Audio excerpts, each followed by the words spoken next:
Hello everyone, I am Tacit, and today I'm going to be going over the new Gems of War Mythic of the Sagittarian troop. So of course we've been getting quite a few of these astral signs as of recently, and this is yet another one on that streak. Unfortunately, similar to that streak, it is very, very useless, similar to many of them. It's basically under the category of Mythic that tries to one-shot something one at a time, and it's just generally slow compared to Mythics that can already win in 2 casts, or even sometimes in 1 cast like a Zugoff. And it's just generally not worth casting 4 times in order to win out on an enemy. However, it still has some usefulness, so we will be going over it, of course, as we do with every Mythic. It's going to be in the Glory Gem Guild and VIP chest for this week only, and it'll be in the drop table with everything else. So let's go do a key opening, go and mess around with a few teams, and go from there. So first things first, we need to actually go and get this troop. So of course, it's in Glory Gem Guild or VIP chest. You can also get them in the guild chest. Actually, I already said that, but yeah, Glory Gem Guild or VIP chest. But no, never mind. I don't actually say guild chest when I say that. But anyways, every chest that isn't event key that's on this page, everything but the gold key and event key are the only 2 you can't get it in. Anyways, let's go with just gem keys. Do it 50 at a time. We've been getting pretty unlucky on quite a few of these lately, going into the thousands upon thousands. Let's hope it doesn't take that long this time around. I would sure hope it doesn't. We did get that one Mythic off of 50 event keys the other day, but of course it wasn't really a Mythic we were trying to go for, unlike this one, which we are very much trying for. You know, I'm going to throw down 200. I don't like hitting the 200 too often, just because if you do end up getting it early, you're wasting potentially almost like 100-something keys. However, if our luck isn't being too good, it will help speed things along a little bit. But he's out there somewhere. Of course, chance on... Oh, there it is. We got our Sagittarian there. And of course, as far as what it does, I haven't gone over it yet. So, it's basically a one-shotting troop. It deals a bunch of true damage to an enemy. Basically 2 times whatever its magic is. Plus 4, seemingly. And then it ends up doing either steals one of the following: 10 magic, 20 life, or 20 armor. One thing I am not sure is if it still steals that stat if they die. If it doesn't, then wow, this is bad. And if it does, it's not much better. But hopefully, even if you get a kill with this, it'll still steal the stat. Because if it's not, it's basically just a true damage poke and nothing for 24. It's not even a 20 mana cost. It's a 24 with no follow-up and potentially literally no follow-up if getting a kill means it does not get to steal the stat. I'm not sure what order it'll trigger in, but we're about to find out. As far as his traits, most noteworthy thing, he does have a Light Storm going into himself, so you don't necessarily need that from another mechanic on your team, or you can still go for it if you so choose. The other thing that it has here is it gains 2 magic to all yellow allies when matching for yellow gems, so building a team that is composed primarily of yellows would be pretty good for him. You can go down the Divine Ishbala route in order to 40% mana star him, however that does not synergize with the fact that he gains additional magic, but could be a way to 40% him if you don't want to 20% him instead. And Centaurs, unfortunately, just don't really have much going for them, and likely will have no synergy in that regard. If you're building him into a team, it's probably a pure yellow team, almost pure yellow team, divine team, and that's about it for the most part. He might have some usefulness in Centaurs into the future if Centaurs ever become meta somehow. However, based on the current state of Centaurs, I highly doubt it, as it is among one of the weaker typings within the game. Not the absolute weakest, but definitely on that lower end, that is for sure. But anyways, let's go and upgrade this little guy and put him into 3 teams, all of which will be in the description below if you want to go and copy-paste any of them, and just kind of get our first impressions to see what we can end up doing with this troop. So let's go get our orbs down over here. Get that, get it all maxed.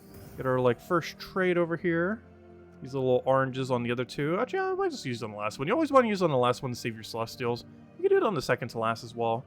In this case, I don't know, let's do it this way. We have so many trait stones, I'm not even sure which one we need to be saving more of. The orange orbs or the trait stones. They're both pretty much equally as useless. However, Celestials still have a purpose, so we definitely want to at least orange the final one there to save on our few Celestials. Anyways, let's go plop him into the 3 teams. Oh yeah, I forgot. I actually, whoops. Luckily, his name is right there, so I can't possibly misspell it. And we're using the Gemini, one of the other ones that we got for one of the monthly astral signs. So we'll go replace out all 3 of these, and let's go to them. So let's start from the top. Let's do an Explorer. Where's a fun Explorer to go to? Let's go to, have a Sword's Edge. Hopefully we don't get frozen by that one thing. But anyways, let's go into Sword's Edge. Go start from the top here, and we'll have ourselves a 4 times Divine. This is notably a 4 times Divine that does not run a... Actually, let me make sure I have my metal set up correct. I do, just making sure. And here's a little card for him. Sagittarian. New Mythic troop. This Divine Centaur will deal massive true damage to an enemy, and then steal either magic, life, or armor from them. Let's hope that actually works. Exclusive Mythic in chest this week. Anyways, let's go and actually use this guy. And we are on the correct metal setup, 20% mana start into 8 magic. So this first team that we have here, 4 times Divine. We're using Priest Hero class with this. We're using the Quetzalma in order to spam a bunch of yellow. We have Diviner, which isn't used too much in the current state of the game, but still a really solid troop. It transforms a color to yellow, which is a type of troop not used too much, the ones that get to choose the transform thing. However, it does have some pretty good side effects, as it either enchant or increases allies' magic or cleanses all allies, all 3 of which are good. Unfortunately, you can't call in which one you specifically want. And of course, we have the Mythic itself. So right off the bat, just going to get a bunch of mana. We do generally want to get Divine Protector up first. This will be the easiest way to start mana accumulating, so that's exactly what we shall do here. I'll probably just ignore the skulls completely. Go for a nice Divine Protector here. In this situation, I guess we'll just go for first slot. Doesn't really matter too much. Unfortunately, actually, we should probably go for his guy that has freeze now that I think about it. We do have a Cascade over here. Unfortunately, our mana is not doing too well. I do want to do it this way. So let's go get our mana up. We now have our Convert, so we could do this onto anything we so choose. I kind of want to do this on the Brown, even though we already have an extra turn there. Mostly because we don't use Brown too much. We use it for her, but if we're already just using our ability, we don't really necessarily need it. So now we finally have Quetzalma and everything else. So, of course, we are constantly creating yellow and have 2 troops that are benefiting from it. Quetzalma itself, as well as, of course, the Mythic. And this will basically just allow us to stack a lot of true damage. Ideally, the whole goal is to get him to be able to go to one-shot range with your true damage, which he can right now. So we could go do that, boom, and it's dead. One nice thing about this is, combined with Quetzalma, Quetzalma has a scatter damage. So as you get more and more one-shots with that ability, you will have an increasingly higher chance that you will end up being able to go and also kill with this. So that's pretty much the premise here. We just keep scattering, getting our damage down, hoping to get them all the way up, get them to a one-shot, basically keep chipping at their team slowly over time, and this will allow our split damage to have a better chance of actually killing out. And we just kind of keep repeating that over and over again until we ultimately end up winning here. Fortunately, not enough damage. We'll go for Divine Protector and should be good to go. And just like oh my gosh, everything just slightly low in mana. Actually, at this point, might as well just go for the Skull, and there we go. But yeah, overall, obviously, one-shotting something it is normally going to be able to do. In this case, the thing that we're going to be doing to moderate its kills is mostly Marilith. Of course, we could also throw in an extra turn Queen Beatrix. There's actually a Centaur that actually kind of does what Beatrix does from this kingdom, both which are Mythic from the same kingdom, both Divine Centaurs, so you could synergize them together. However, that other Mythic is so bad that Beatrix is actually just a superior version of it, so we're basically using that instead of the other one. It also makes your team substantially cheaper, as you don't need that other Mythic. But they're both kind of in that category where there's already kind of things in the game already that do what they do, but better. Which is kind of unfortunate for this one and the other one. Let's go for this real quick, just so we, because it basically gives us the same equivalence of getting Brown right here. Unfortunately, do miss on the Brown, but we do have the extra turn, so never mind. Because that will get our weapon up, we then go throw it down again, and we should be good to go. I normally don't run Mountain Crusher as much as a mana accumulator, but I wanted to make sure not to block our other mana, so in this particular situation, that actually worked out pretty nicely. Of course, as far as his true damage is concerned, obviously you only really ever want to target it onto something that is in kill range. In this particular rare situation, we are actually not in any kill range. However, you could of course just do Beatrix, do Marilith, and now boom, they're all in kill range. And now we can basically just kill whatever the biggest threat is. I guess in this case, one of your summoners, and we'll just end up doing that then. So we'll go and get our Marilith, get all of our mana once again, and kind of just repeat the cycle. Might need another mana accumulation here, so we'll go for that. A little more true damage on top of that.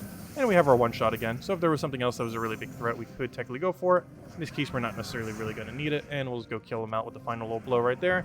And it does look like he does gain the stat, so that's nice. Even when he gets the kill, he will still gain his stat. So every time he's casting, he's gaining either 10 magic or 20 life or 20 armor. The main caveat with that is he will not actually steal armor then if they don't have any armor left. So for example, if you're using a true damage option on your team, or you took like a skull and then you're targeting something like that, if they have no armor left, they can't possibly take armor. Similarly, if they're currently at like 19 HP and you do this, you know, you're not getting the full amount of life. So for the most part, obviously you're mostly only benefiting if he gets magic. That's the main thing you definitely want him to be doing. Basically, effectively gives him 20 additional damage, which will allow him to one-shot even easier. But for the most part, he's basically doing nothing with his secondary effects. There are going to be so many situations where that ultimately does almost nothing, which is kind of unfortunate. Anyways, lastly here, we have ourselves a bit of a cheaper... Actually, this one was technically our cheapest team, the one we just went over here. But this one is using one other mythic. It's actually using King Bloodwood, one that's not used too often, but does have Bleed, does have Entangle. Basically have an Entangle spam since we won't have it off a hero, since we're using Perpetual Yellowstorm. While this mythic does have the capability of starting with Yellowstorm, of course having Perpetual Yellowstorm will make sure even after turn 4 you still have Yellowstorm in play, which is the main thing we're kind of going for here. We're also using Humility for the random stat gain, so Humility is really good at just chipping up a lot of additional magic, and we're going to be using this a lot to basically just secure our mana and get all the magic we need to just kill everything out. So in this particular situation, let's take out you. It doesn't really matter too much in this particular fight what we end up targeting out here. It looks like I'm actually going to go for Doomskull here to try to clear out some of the board. That is a huge miss. That is a massive miss right there. However, he should be at almost enough damage to kill something. It does look like we could technically kill out first slot. However, what's your heavy splash going to be? That is going to be ever so slightly short. I kind of need another rope dart. And I can't really take it in the way that I really want. You know what? We're just going to cast it over there. That will almost kill with the 10 life steal. Unfortunately, we do get silence there. Oh, I forgot you do that. I forgot you can actually silence everything. That's unfortunate. I do not have a cleanser on this team. So unlike the other two teams where both of them had at least something that could kind of get it off, particularly when we were running a Beatrix, of course, just take an extra turn, you're good to go. So we won't have a similar option this time around, unfortunately. So we're going to have to stall a little bit until we... well, I found my next target. We have definitely found our next target. Okay, looks like mana accumulation, this Humility is the only one. Not quite cutting it this time around, unfortunately, which is not ideal. Have to mess with one of the other ones again then. As of all these, this one definitely seems on the weaker side, but once Humility gets popping, it'll be okay. Problem is if he keeps missing every single time, so we'll go for Doomskulls here again. Luckily, it does not full backfire like before. Humility taking damage is actually favorable as well, so we can end up getting additional magic that way. And of course, every single time we take a yellow, we are also boosting up magic, which is not the most efficient way of getting it up, but it is getting it up nonetheless. At this point, we have way more than enough to one-shot, that is for sure. So we have that at least. He does gain double the benefit from his magic. So essentially, every single time he takes a yellow gem, he is gaining 4 additional damage output, even though he's only gaining 2 additional magic due to the double boost ratio of his ability. So he's getting value in that way. I'm actually going to go for purple here due to the number on the board, as that should hopefully be enough to get him all the way up. And it is a little bit short, but then we get it there, and then we go hit for a 310 damage. As you can see, he just kind of scales up. You can almost kind of even scale to Underworld, though compared to just a one-shot like an Iron Gut that's also under the yellow category. Probably not worth it compared to other similar options. But yeah, it's okay. That's like the best I can give this thing. It is very much under the okay category, slightly below average. I don't know, which one was my favorite? Honestly, my favorite was probably the cheapest one, which actually happens pretty often. The absolute cheapest one is probably my favorite here, which is a Mountain Crusher that you get automatically from just leveling up your hero. Beatrix, which is the only slightly higher rarity thing that isn't the Mythic. This you get from throwing Chaos Shards at the Deep Hive. Marilith's just an Epic, and of course this is the new Mythic, which is the whole team is based around. Anyways, what do we need? We need Brown or Beatrix, so we'll get Beatrix, which also effectively gives us Brown because it creates Brown. It's also nice because it has a cleanse option, so if we get into a situation like we did in the previous battle, well, we got a cleanse ready to go. Similarly, the second team we showed, since it is a Divine team, or Divine Hero class, it does have cleanse on extra turn, for the hero specifically, not for the entire team, but it still gets some amount of value there. So right here, we're going to go for Marilith, hope we get lucky. Did not get lucky. But he only stunned us, so it's not nearly as annoying as the previous shenanigans we had to deal with. So we're just going to kill him out since he has a chant. Just make sure he never has the chance to even attempt to cast. Get our Marilith down, that should be enough to get all of our mana going. Oh, wait! You actually missed? Oh, yeah. It actually fully missed its extra turn. That's unfortunate. The good old Beatrix misses. They happen sometimes. And by sometimes, I mean more than you would ever hope it would. But 1 HP makes it unfortunate because we could have just done the final blow with, of course, the new troop. Unfortunately, we're going to have to Marilith poke. I guess we still get the poke with it. There we go. Kill it out. Hey, you got magic that time. And of course, whenever he steals 10 magic, that is effectively 20 damage as well. But yeah, as far as this Mythic is concerned, it is very, very, very average, below average. It's fun to mess around with, nothing else. You get like a super heavy true damage poke. It can scale all the way to, like, if you want to go get 1,000 damage on this thing, you very easily could. and just kind of scale it like crazy. Humility team got it pretty high because, of course, you get magic from that. We got it to, like, what, 300 something damage or 400 something, whatever it was. So it definitely has, like, a little bit of potential there, but compared to other damage sources that are just more consistently going to be doing insta kills, devours, other similar things, it's just not worth it compared to how long it's going to take to scale. Very limited in what kind of, like, pure yellow synergies you can get.